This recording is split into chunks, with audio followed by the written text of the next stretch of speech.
Hi, I'm Tim Janisewski. Welcome to Spotlight Philippians, Invitation to Joy, as we look devotionally at this letter of Paul to that wonderful young church in Philippi, northern Greece, modern-day Macedonia, written about 60 A.D. And we saw in our last devotional that Paul says at the start of verse 18 of chapter 1, "In this I rejoice." And we ask the question, in what is Paul rejoicing? The answer is to be found in verses 12, 13, 14, 15, 16, and 17. So let's roll up our sleeves and find out what Paul's rejoicing in and apply it to our own lives. Beginning with verses 12 and 13, Paul writes, "I want you to know, brothers and sisters, that what has happened to me has really served to advance the gospel, so that it has become known throughout the whole imperial guard and to all the rest that my imprisonment is for Christ." Paul says what has happened to him. Well, what has happened to him?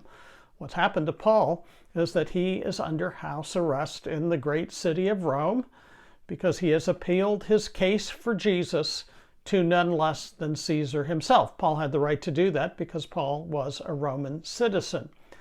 And therefore, Paul now is in a situation where a Roman soldier guard is with him 24/7 under this house arrest while Paul awaits his trial before Caesar.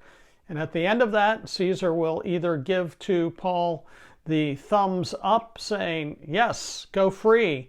You've done nothing wrong. You can propagate this word about Jesus throughout my kingdom," or thumbs down, and Paul summarily will have a Roman sword sever his head from his neck. And Paul says this situation, the one that I just described, is working out to advance the gospel, and Paul is rejoicing in that.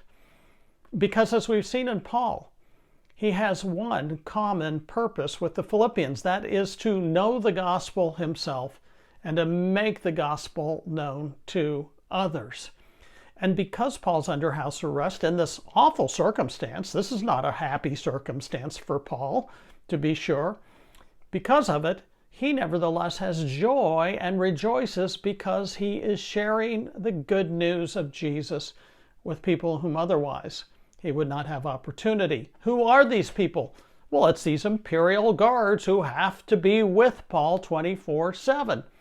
Paul is telling them about God's great motive, love, God's great message, Christ, the call for a great response to believe, and the great result that we walk out of death and that these imperial guards can know life now and forever with God, who gave his very best for them. So Paul is rejoicing because the gospel message is getting the opportunity to go where it has never gone before. And though Paul is imprisoned, it opens a door of freedom for the good news message of Jesus Christ. And Paul says, that's good enough for me. I will rejoice in that.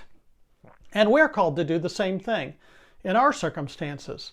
Are you facing life circumstances that might feel a bit like a jailhouse to you? Certainly might be circumstances that you would not have selected for yourself.